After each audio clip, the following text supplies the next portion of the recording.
വന്ദന. അസതോമ സദ്ഗമയ, തമസോമ ജ്യോതിർഗമയ, മൃത്യോമ അമൃതം ഗമയ. അസത്യത്തിൽ നിന്ന് സത്യത്തിലേക്കും അന്ധകാരത്തിൽ നിന്ന് പ്രകാശത്തിലേക്കും മരണത്തിൽ നിന്ന് മരണമില്ലായ്മയിലേക്കും ഞങ്ങളെ നയിക്കണമേ എന്ന പൂർവ്വപിതാക്കന്മാരുടെ പ്രാർത്ഥനയ്ക്ക് ഉത്തരവായി ഗലീലിയ നാട്ടിൽ നിന്നും മുന്തിരിപ്പാടത്തിന്റെ സമൃദ്ധിയും മുന്തിരിത്തോപ്പിന്റെ സൗന്ദര്യവും ഒലിവിൻ പൂക്കളുടെ സൗരഭ്യവും ഉപേക്ഷിച്ച് ഭാരത മണ്ണിലേക്ക് രക്ഷയുടെ സുവിശേഷവുമായി എത്തിയ ക്രിസ്തു ശിഷ്യനാണ് വിശുദ്ധ തോമാസ് ശ്ലീഹ.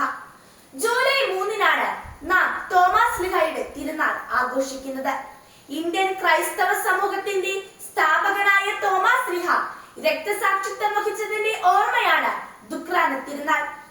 ആർഷഭാരതത്തിന്റെ വിശ്വാസ സംഹിതങ്ങളിൽ സുവിശേഷത്തിന്റെ വെള്ളി വെളിച്ചം വിതറിയ വിശുദ്ധനാണ് വിശുദ്ധ തോമാസ് ശ്ലീഹ. തോമാസ് ശ്ലീഹ എന്ന ആ പിതാമഹന്റെ നിസ്തുലമായ സേവനവും ത്യാഗവും ആ ശരീരത്തിൽ നിന്നൊഴുകിയ രക്തവുമാണ് ഭാരതത്തിന്റെ മണ്ണിനെ സുവിശേഷത്തിന്റെ ദീപ്തിയാൽ പ്രകാശിപ്പിച്ചത് എന്ന സത്യം നാം തിരിച്ചറിയണം. മരണത്തെക്കാൾ ഉപരിയായി യേശുവിനോടുള്ള സ്നേഹത്തിന്റെ തിടമ്പ് മാനവ ഹൃദയങ്ങളിൽ, പ്രത്യേകിച്ച് ഭാരതീയരായ വിശ്വാസികളുടെ ഹൃദയങ്ങളിൽ തോമാസ് ശ്ലീഹയ്ക്ക് പകർന്നു നൽകാൻ സാധിച്ചു എന്നതിൽ നമുക്ക് അഭിമാനിക്കാം. അതുകൊണ്ട് വിശ്വാസികളായ നമ്മെ സംബന്ധിച്ചിടത്തോളം ഇതൊരു അഭിമാനത്തിന്റെ ദിനമാണ്. എന്റെ കർത്താവേ, എന്റെ ദൈവമേ എന്ന മഹത്തായ വിശ്വാസ ഭാഷ്യം ലോകത്തിന് നൽകിയ തൊട്ടറിഞ്ഞ വിശ്വാസത്തിന്റെ പ്രതിപുരുഷനാണ് വിശുദ്ധ തോമാസ് ശ്ലീഹ.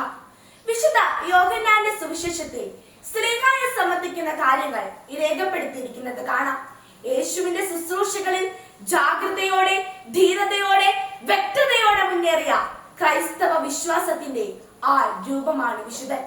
ലാസറിന്റെ മരണവാർത്ത കേട്ടപ്പോൾ യേശു ബഥാനിയയിലേക്ക് പോകണമെന്ന് ആവശ്യപ്പെട്ടു. അവിടെ ജനങ്ങൾ അങ്ങയെ കല്ലെറിയുവാൻ നോക്കിയിരിക്കുന്ന കാര്യം ഇതര ശിഷ്യന്മാർ പറഞ്ഞപ്പോൾ നമുക്കും അവനോട് കൂടി പോയി മരിക്കാമെന്ന് ചങ്കുറപ്പോടെ ഏറ്റുപറഞ്ഞ് മറ്റു ശിഷ്യന്മാരെ ധൈര്യപ്പെടുത്തി. പുനരുദ്ധാനത്തിൽ സംശയിച്ച തോമാസ് ശ്ലീഹ സംശയവും വിശ്വാസവും ഒരേ നാണയത്തിന്റെ ഇരുവശങ്ങളാണെന്നും സംശയത്തിന് ശരിയായ പ്രതികരണത്തിന് ആഴമായ വിശ്വാസ അനുഭവത്തിലേക്ക് നയിക്കുന്നതിനുള്ള കഴിവുണ്ടെന്നും സ്വന്തം ജീവിതത്തിലൂടെ കാട്ടിത്തന്നു ആ പുണ്യപിതാവ്. യേശുവിന് വേണ്ടി കടലുകൾ താണ്ടി ഭാരതത്തിൽ വന്ന് തീർത്തും അപരിചിതരായ ജനങ്ങളോട്, അപരിചിതരായ ഭാഷ സംസാരിക്കുന്നവരോട്, വിവിധ സംസ്കാരമുള്ളവരോട് ക്രിസ്തുവിന്റെ സുവിശേഷം പ്രഘോഷിക്കുകയും ആ വിശ്വാസത്തിനു വേണ്ടി സ്വജീവൻ ഹോമിക്കുകയും ചെയ്ത രക്തസാക്ഷിയാണ് വിശുദ്ധ തോമാസ് ശ്ലീഹ. അതുകൊണ്ടാണ് നാം തോമാസ് ശ്ലീഹായെ വിശ്വാസത്തിന്റെ ധീരസാക്ഷി എന്ന് വിളിക്കുന്നത്. അദ്ദേഹം കാണിച്ചു തന്ന ദീപശിഖ ഭാരതത്തിന്റെ അങ്ങോളം ഇങ്ങോളം ജ്വലിപ്പിക്കുവാൻ സാധിച്ചാൽ മാത്രമേ നമുക്ക് പറയുവാൻ കഴിയുകയുള്ളൂ നാമും അദ്ദേഹത്തിന്റെ പൈതൃകം ഏറ്റുവാങ്ങിയവരാണെന്ന്. പ്രിയമുള്ളവരെ, ക്രിസ്തുവിനു വേണ്ടി സാക്ഷ്യം വഹിക്കേണ്ട ഓരോ അവസരവും ഇനി പാഴാക്കാതെ വിനിയോഗിക്കാം. അങ്ങനെ നമുക്ക് ദൈവമക്കളായി തീരാം.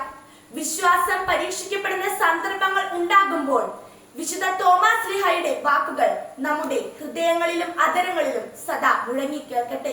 കൃപയുടെയും സ്നേഹത്തിന്റെയും ഒരു കരുത്തുമായി മുന്നേറാൻ സർവശക്തനായ ദൈവം നമ്മെ സഹായിക്കട്ടെ എന്ന് പ്രാർത്ഥിക്കുകയും ചെയ്തുകൊണ്ട് എന്റെ വാക്കുകൾ നിർത്തുന്നു.